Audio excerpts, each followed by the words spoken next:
Puisqu'on parle aussi littérature et art, je vous propose de retrouver quelqu'un qu'on avait déjà rencontré il y a quelques jours. Il s'appelle Romain Arasme. Il est rémois, mais il est aussi historien d'art, essayiste, curateur d'exposition, ce qu'on appelait autrefois commissaire d'exposition, et il vient de publier aux presses littéraires La Pastorale retrouvée. Il est avec nous aujourd'hui. Romain Arasme, bonjour. Bonjour. Alors vous êtes rémois, c'est important, et vous travaillez bien sûr à Paris comme historien d'art, essayiste, curateur d'exposition. Ça mérite une explication. Qu'est-ce que c'est qu'un curateur d'exposition aujourd'hui? C'est nouveau, c'est une définition un peu nouvelle? C'est vrai, ça remplace un peu dans le vocable commissaire d'exposition.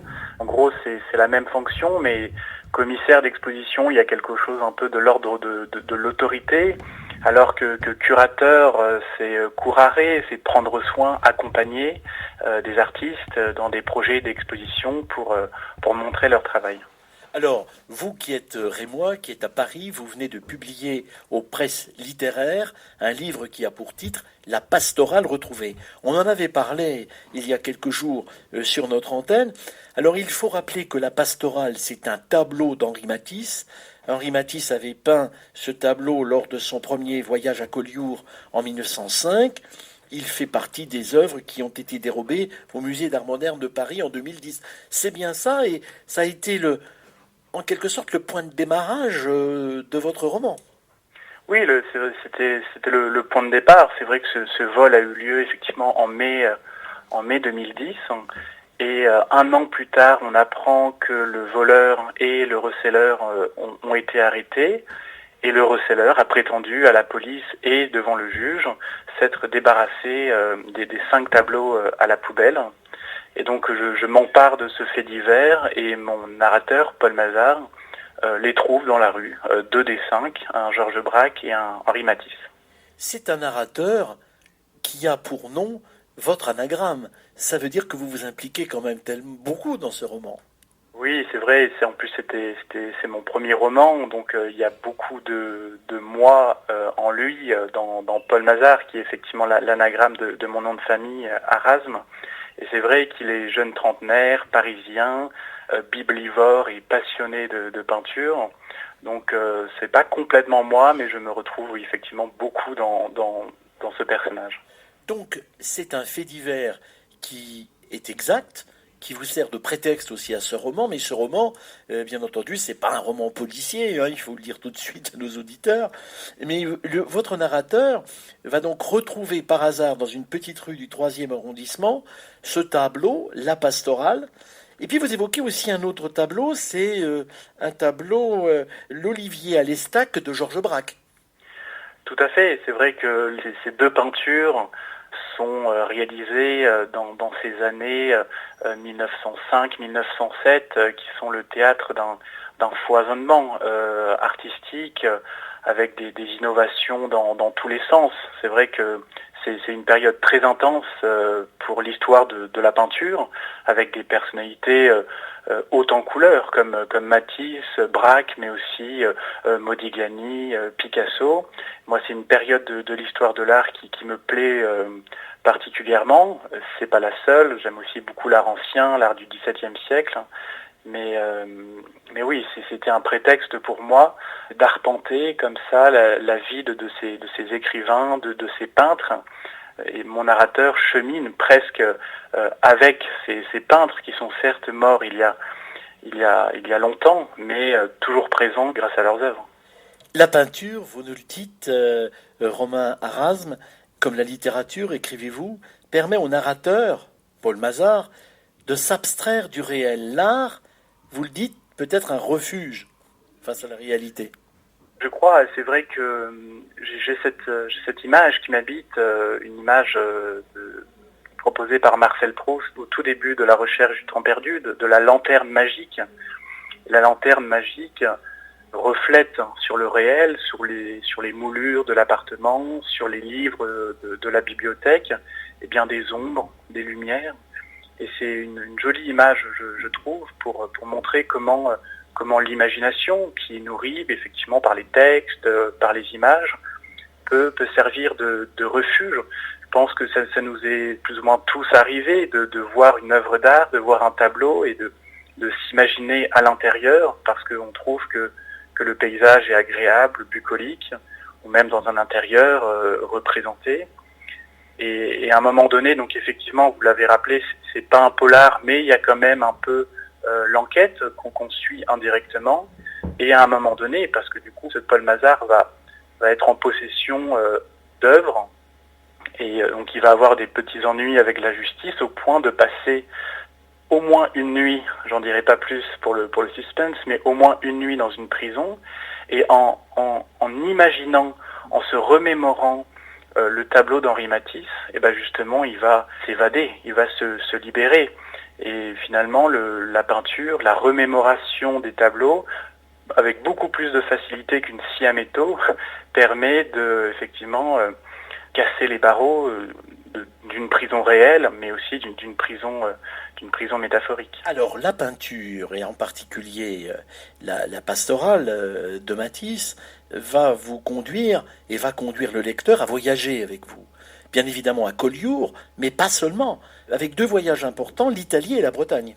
Oui, c'est vrai que ce moment-là du voyage, il est central dans le récit de la pastorale retrouvée. Et puis moi je crois beaucoup à la stratigraphie du voyage. C'est à la fois le voyage réel et aussi le voyage spirituel qu'on peut faire. Dans la vraie vie, j'ai l'occasion de voyager pas mal. Et c'est vrai que quand je vais au fin fond de la Turquie me promener sur les contreforts du mont Ararat, eh bien je voyage d'une certaine manière dans la Genèse. Et en Asie centrale, c'est avec les écrivains voyageurs. Donc il y a toujours cette dimension d'allier la nature et la culture, le voyage véritable et le voyage métaphorique, spirituel et artistique, parce que l'Italie c'est Milan, c'est la Pinacothèque d'Ibrera, avec tous ces chefs-d'œuvre de l'art italien, de Mantegna à Piero della Francesca, Raphaël. Et puis c'est cette région des lacs, celle que Stendhal décrivait comme la plus belle du monde. C'est aussi une région que Hermann Hesse, un écrivain qui m'est cher, a beaucoup arpenté. Et elle est absolument magnifique, cette région des lacs, et l'Italie en particulier. Romain Arasme, vous utilisez le mot arpenter parce que votre attachement à la peinture, à l'art, vous conduit à voyager et vous conduit aussi à vous élever d'une certaine façon avec les montagnes. La montagne a beaucoup d'importance pour vous et ça a une place importante qui est accordée ainsi à la nature d'une certaine façon.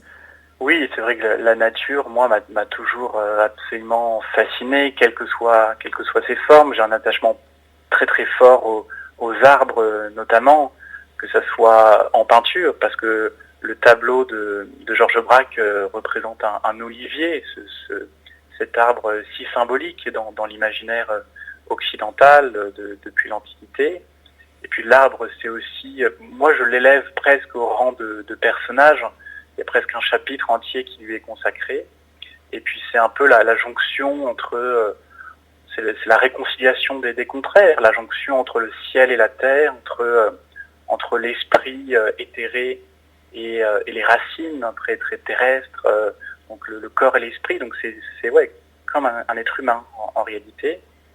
Et notamment dans le chapitre qui se passe à Giverny, je mets en scène un des nombreux artistes qui jalonnent la pastorale, Alexander, qui est une sorte de Claude Monet contemporain, et son atelier et son jardin ne font qu'un.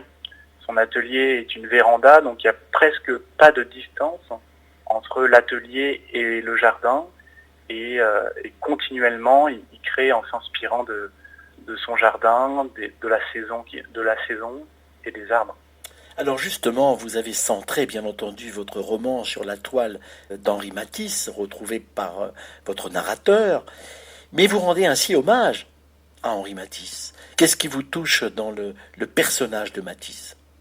Beaucoup de choses. C'est vrai que moi j'ai une très grande proximité avec ce peintre, notamment grâce à mon enseignement à l'école du Louvre, avec une professeure, Dominique Dupuy-Labbé, qui m'a transmis un peu ce goût-là. Je trouve que chez Matisse, il y a cette rencontre entre la simplicité incroyable des motifs et en même temps la complexité de l'espace. Donc il y a vraiment les deux. Et puis Matisse, c'est aussi ce peintre, cet artiste qui toute sa vie a été guidé par la lumière du soleil. Toutes ses œuvres sont une boussole qui indique le sud, donc le soleil, la couleur, avec plein de voyages aussi, que ce soit la Corse dès 1901, Saint-Tropez, Collioure, le Maroc, jusqu'à Tahiti dans les années 30. Et pourtant, c'est un artiste qui est né dans le nord de la France. Et c'est vrai que rien ne le prédestinait à devenir peintre et avoir cette obsession du sud, des suds même. Et non, c'est vraiment un peintre qui s'est affranchi. De beaucoup de règles académiques de cette fin du 19e siècle. Oui, puis c'est un peintre qui suggère beaucoup, il proclame jamais, ses tableaux sont toujours une énorme sensibilité. Et donc c'est un hommage que je lui rends en 500 pages quelque part. Et ce lien avec la littérature, moi j'ai une petite obsession aussi, c'est essayer de rapprocher Henri Matisse de Marcel Proust. Et je crois qu'ils ont, évidemment, plein de différences, mais quelques notions, notamment dans cette relation de l'intérieur à l'extérieur, le rôle joué par la fenêtre. Donc dans le roman, comme ça, j'essaye de coudre un peu les deux univers littéraires et pictural. Au fond, ce livre, La pastorale retrouvée, que vous venez de faire paraître aux éditions de Presse littéraire, on dit, parce que je l'ai lu, que c'est une flânerie érudite sur les chemins de la peinture moderne. Est-ce que vous trouvez que c'est une expression qui résume relativement bien, parce qu'un roman comme celui-là, on ne peut pas le résumer aussi facilement? Oui, c'est une belle formule, une belle expression. Moi, j'ai un peu arpenté les chemins, un peu de la philosophie, de l'histoire de l'art, de la littérature, et un peu comme Montaigne, je me vois pas forcément comme un érudit universitaire, scientifique, mais plus un peu comme une petite abeille qui butine par-ci par-là pour faire son miel. Et c'est vrai que le roman permet aussi ça, de pouvoir expliciter des notions, mais de façon simple, sans être simpliste, et le tout dans une trame romanesque et une histoire qui emporte. Est-ce que, sans vouloir interpréter ce roman, cette recherche d'absolu, cette recherche de lumière, peut être aussi le signe d'une certaine forme de spiritualité? Oui, la spiritualité est partout dans la pastorale, et que ce soit dans le quotidien. Je pense notamment à une scène où mon narrateur va contempler, du coup, pendant toute une nuit, les deux tableaux qu'il garde chez lui, et il se souvient, parce que ça m'est également arrivé, d'une visite dans d'une petite église à Novgorod, une église orthodoxe, dans l'obscurité, avec ses icônes et ses bougies. La lumière des bougies est aussi très très importante, le feu.